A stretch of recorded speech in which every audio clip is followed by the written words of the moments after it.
வெண்மை தோண்டும்படி பட்டையை உரித்து தான் உரித்த கொப்புகளை ஆடுகள் தண்ணீர் குடிக்க வரும் தொட்டிகளிலும் ஆடுகளுக்கு எதிராக போட்டு வைப்பாங்க.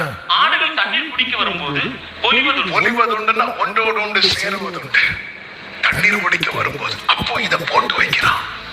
இது உலகத்தின் பார்வையில பைத்தியமா இருக்கும். ஆனா இந்த இடத்துல ஒரு மிராக்கிள் நடக்குது, ஒரு சிருஷ்டிப்பு உருவாகுது. சாத்தியம் இல்லாதது சாத்தியமாகிறது.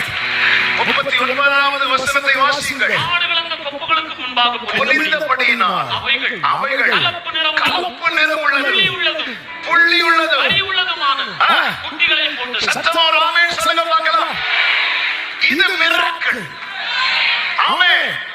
லாபானால அதுபோல வாசலை தான் அடைக்க முடியும். அற்புத வாசலை